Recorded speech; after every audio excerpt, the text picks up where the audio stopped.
এই মল্লিক পাড়া থেকে ভক্ত এসেছে দলে দলে আজ ভগবতী আমাকে প্রণাম নয় ঠাকুরকে ওই যে তাই কৃষ্ণদার বাড়িতে এসেছে এসে দান করে গেল মায়ের চরণে অবশ্যনাগের জননী আজ মধুর বৃন্দাবন তোমার কারণে হয়েছে তাই গ্রামগঞ্জের শহর বাজার থেকে তোমার এই চরণে এসেছে তাই সকলের মঙ্গল করো একবার সবাই জয়ধ্বনি দাও তোমার জয় জয় মা মনসাকে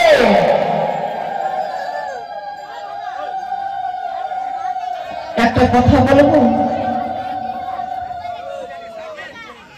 যদি মায়ের আসরে যদি এই কটা নারী আছে না যদি উলধ্বনি জয়ধ্বনি দেয় কিনা তো ভূমিকম্প হয়ে যাবে মনে হয় কিন্তু লজ্জা করছে না ফাল্গুন মাসে বিয়ের জন্য সব উলধ্বনি তুলে রাখছে আমি কিছু বুঝতে পারি না উলধ্বনি দেওয়া বা কোনোদিন ক্ষয় হবে না তাই না অনেকে তো ঠোঁট পালিশও লাগিয়ে আসে নিজে উঠে যাবে তাই সবাই উলধ্বনি দাও তো জয় জয় মা মনসাকে জয় জয় অষ্টনাগী জননীকে জয় জয় পদ্মাবতীকে তাই এই গণেশ বন্দনা সমর্পণ করে ছুটে যাব মায়ের বন্দনাতে ওরে গণেশ বন্দনায় আমি সমর্পণ করিলাম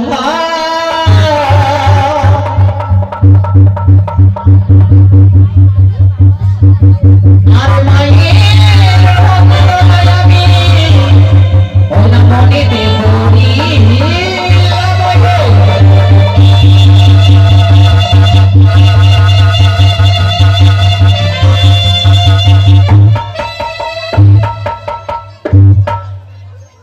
তাই তো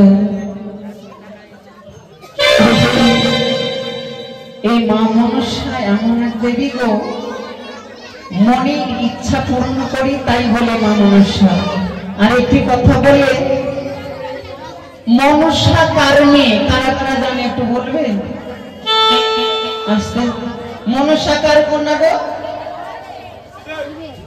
শিবের আপনারা এর পক্ষে কৃষ্ণদার পক্ষে কে কে আছে মনসা হচ্ছে মহাদেবের কন্যা কারা কারা জানে কেউ জানে তাই একজন মাহাত সে দেখেছি তিনি নাকি জানে মহাদেব কন্যা হচ্ছে মনসা তাই না কিন্তু বাস্তবে কিন্তু মহাদেবের কন্যা না তিনি হচ্ছে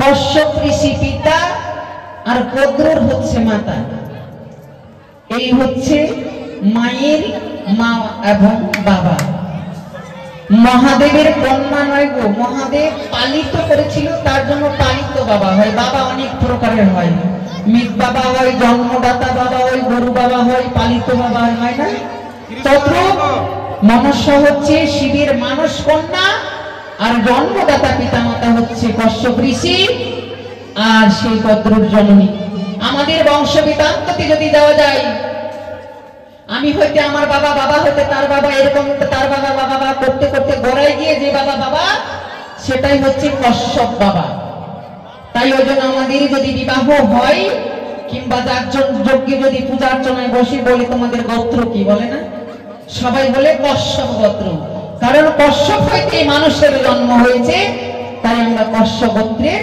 একজন সেই বংশধর তাই এই হচ্ছে আমাদের বংশ লীলাবলী আর একটি কথা আমরা মানব জাতি সৃষ্টি হয়েছি অনন্ত কোটি আজ প্রায় পৃথিবীতে 8 লক্ষের বেশি মানুষ 8 কোটি লক্ষ বলছি ভুল হয়ে যাবে 8 কোটির ঊর্ধ্বে প্রায় বেশি হতে পারে কম হতে পারে আমি জানি না তবে এই মানব জাতির মাতা পিতা কে জানেন কেউ কেউ জানে না মানব জাতির সর্বপ্রথম বাবা মাকে এই তো ধর্ম ইসলামের মধ্যে গেলে তাড়াতাড়ি বলে দিবে যে আমাদের মাতা পিতা হচ্ছে মা হচ্ছে হাওয়া আর পিতা হচ্ছে আদম বলে না মানব জাতির সর্বপ্রথম পুরুষ হাওয়া আর আদম, তবে সনাতন ধর্মে সেটা বলে না।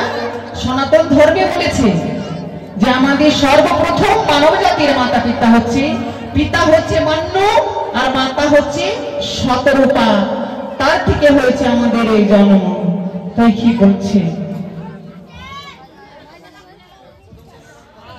ও মাকে দিলাম গো, মাকে দিলাম গো,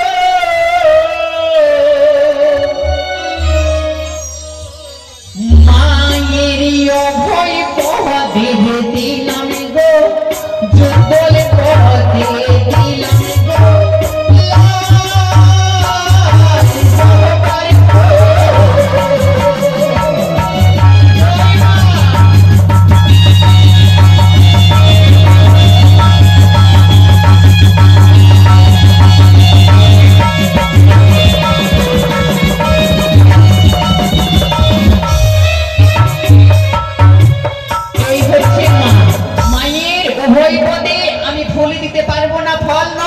আমার মনফুল দিয়ে ভক্তি ভরে নয়ন জলে মায়ের পুজো করবো। তাই দেখো মায়ের কারা কারা ভক্ত আছে, এই মায়ের নামে জয় ধরি দাও, জয় জয় মা মনসাকে।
মায়ের এই হচ্ছে রূপ, মায়ের একান্ন খণ্ডে একান্ন জায়গায় একান্ন ভাবে রয়েছে। তাই তো এই মায়ের বন্দনার তালে যারা দান করেছে দান মা কালী তাদের সহায় থাকে। তাই কি বলে গেল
কালীর আরেক স্থান পাতালপুরে, যিনি লঙ্কেশ্বরী নামে নাম, মায়ের সেই লঙ্কাই ছিল। তাই মহিরাবণ পাতালপুরে তাকে নরবলি দেবে বলে স্থির করেছিল। তাই রাম লক্ষণকে নিয়েছিল, রাম লক্ষণকে বলি দিবে কি নিজেই বলি হয়ে নিতাই গৌর হরি বল। মহিরাবণ বলি হয়ে গেল মায়ের চরণে। তাই মায়ের চরণে বলি হলো মহিরাবণ লঙ্কায়, সেই পাতালপুরে। আর আজও মানুষ কুসংস্কারকে মাথায় নিয়ে বয়ে বেড়ায়, মনসা মন্দির আর মা কালীর মন্দিরে পাঁঠা বাচ্চা দেয়, দেয় না? এটা কি ধরনের কথা? মা কি বলি খাই পাঁঠা, কিন্তু দিতে যায় না। কিন্তু যদি আমার কথাটা ভালো লাগে, আজ থেকে মনের কালী দুরভিত করো, জীবনে আর বলি পূজা যেন না হয়। কেমন? তাই কি বলছে, ওইখানে বলি খেলো মহিরাবণের। এবারে কোথায় গেল মা? এবারে দেখো, ওটো কি বাবারে গেল মাতা অসুরের দেশ, মন্দ মালি হইয়া মাগো ছেড়ে বাঁধে কেশ মাগে।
ঈশ্বর বলেছে বললাম।